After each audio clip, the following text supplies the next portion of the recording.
Good morning, everybody, and welcome to this week's edition of Keeping an Eye on the Geopolitical Ball with me, Jamie Shea, Senior Fellow at Friends of Europe. Well, like most of you, I was watching the TV yesterday and saw all of the numerous heads of state and government lined up at Sharm el-Sheikh for the opening ceremony of the COP27. And it made me think, has it really been a year?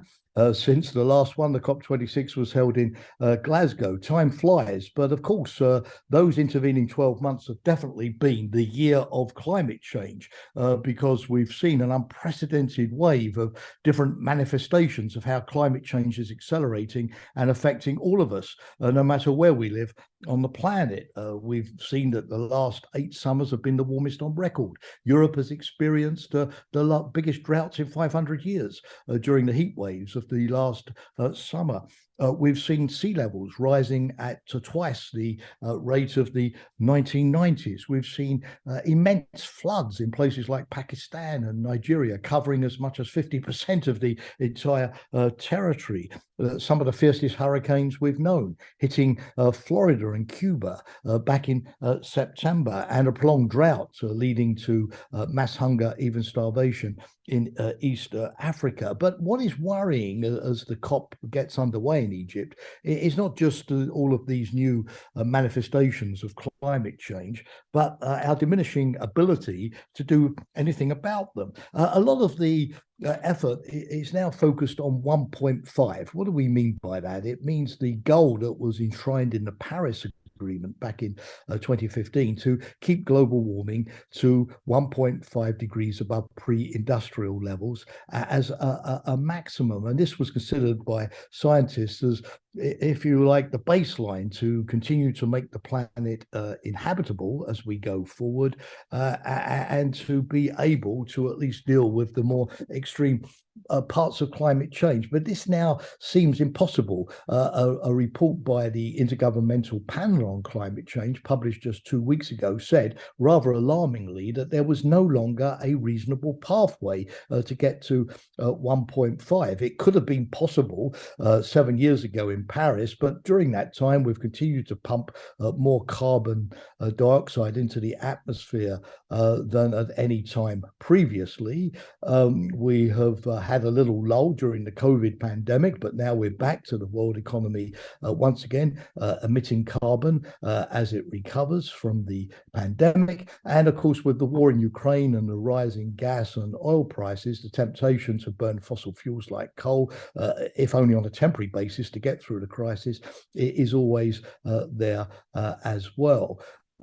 And at the same time, we now know that even if all of the countries that gathered in Glasgow a year ago, when they announced their so-called NDCs, their nationally determined contributions to cut carbon emissions, if all of them kept their word, which politically is highly improbable, we would still only get to 1.8 degrees of warming above pre-industrial levels. So what does all of this mean? Well, it means, I suppose, at Sharm el-Sheikh that the leaders have got to take a much more realistic view of the way ahead. The fact of the matter is that scientists calculated that if we were going to have 1.5 degree warming, we would be pumping about 2.9 2,900, billion tons of carbon into the atmosphere since the Industrial Revolution. We're now at 2,300 billion tons. So only 500 billion tons left before 1.5 is irreversible. So what would a more realistic approach mean? Well, first of all, it means mitigation, reducing carbon, getting carbon out of the atmosphere becomes ever more urgent. And of course, with less time, more radical steps might have to be taken. For example, extracting carbon, what's called negative emissions. If the more carbon we put in, the more carbon we have to take out. The Chinese, for example, yesterday announced that they were going to plant billions of extra trees in an attempt to do just that. We have carbon extraction technologies that we need to develop, but we have to have a whole new approach to taking carbon out of the atmosphere. The second part of that is solar geoengineering, which strikes many as a highly risky venture, trying to block out the rays of the sun by firing sulfur particles into the stratosphere to deflect sunlight, that would take several years to be technically feasible.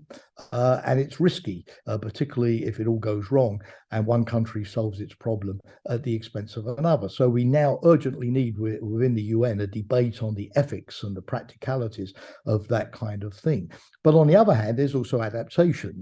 If global warming is now sort of factored in whatever we do, and we're going to have more of these extreme weather events, we have to be better able to deal with them and to respond. And that's where the security community comes in terms of its ability to do forecasting, its ability to help countries, particularly vulnerable countries, to do vulnerability assessments, to improve their resilience, to improve their infrastructure, to pre-position equipment for rapid disaster response, to help them, in fact, with the greening of their own military technologies so that the military becomes part of the solution going towards net zero rather than part of the problem. Using diplomacy more to try to sort out issues. If there's less water, we need better water sharing agreements. So my hope would be that at Sharm el-Sheikh, in addition to more realism, we would have not just a bolder approach to mitigation, particularly taking carbon out of the atmosphere,